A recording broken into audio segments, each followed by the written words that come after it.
University of Cape Town will start moving students back into residences tomorrow. Over 4,000 students had to be evacuated when wildfires broke out on Table Mountain on Sunday, destroying major landmarks.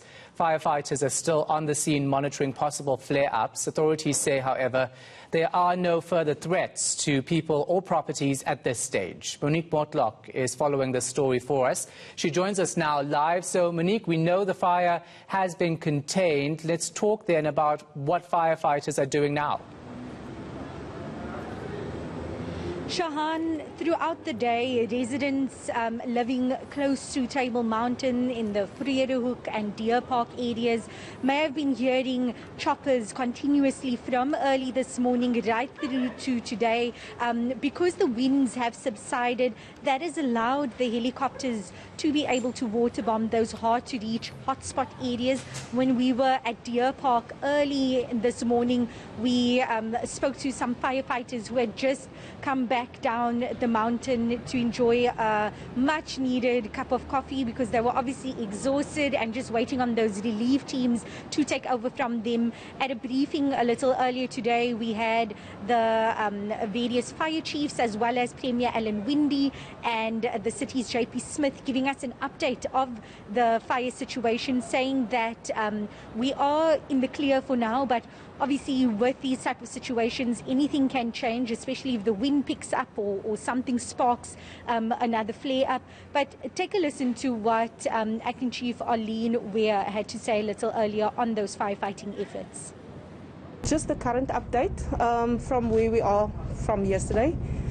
We have 2 branches in operation still with 4 helicopters, well 2 Oryxes and 2 UEs. Doing active firefighting. Today we can utilize our aerial appliances, unlike yesterday which we had windy conditions.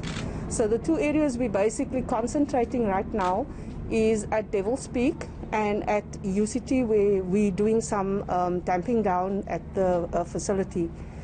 We've also got an aerial appliance in there so that we could better damp down the area at that. And also our firefighting crews. Yesterday they worked tremendously and they made heavy inroads on where we were. They actively fought the fire without any aerial support, so big ups to our firefighters as well. And also to our communities, thank you for all the support, all the other agencies. Thank you for all the assistance and support, making it possible for us to do our duty.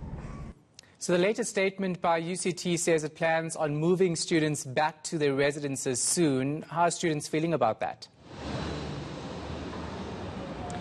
Yes, Shahan, according to that latest statement, it says that that UCT's Department of Student Affairs will be managing that move from tomorrow. I'm standing at one of the emergency accommodation sites. It's the Southern Sun Hotel. Various hotels across Cape Town have opened their doors to allow the students to stay here temporarily. And when I spoke to one of the students a little earlier, he's actually the deputy chairperson of the Environmental Wellness Council. He mentioned that there will be some meetings today by the various student representative bodies to discuss this latest statement. So maybe things could change with regards to that. He said that while he is okay with it, there might be other students that they've been in discussion with that may not approve of that idea to go back so soon, especially in those residences where things were burnt, where the flames managed to cause some damage. But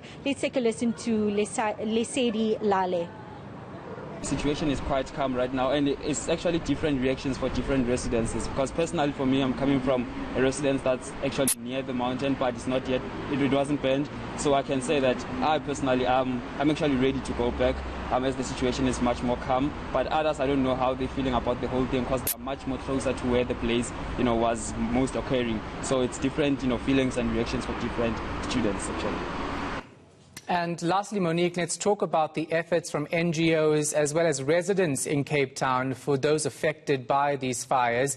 How's that going? Shahan, I must say that's really been a major positive from the story, just seeing those immense relief efforts from NGOs like Gift of the Givers, who we see at almost every disaster, whether it be a major shack fire in a township or a disaster like this one. Earlier when we visited the makeshift command center at the Old Mutual building, where UCT has also asked people to drop donations there, so it's a coordinated effort. We saw streams of volunteers just coming in, ready to do whatever they need to do, whether it be packing of toiletries, packing of food parcels. Gift of the Givers distributing about 12,000 meals today. That's 3 meals a day, breakfast, lunch and supper.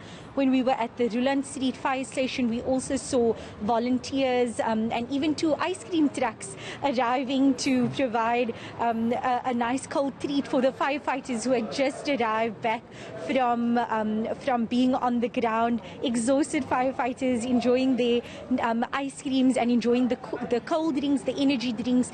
And while the firefighters or the fire officials have welcomed the donations, they said that whatever is left over, they will look at donating themselves to wherever it is needed. All right.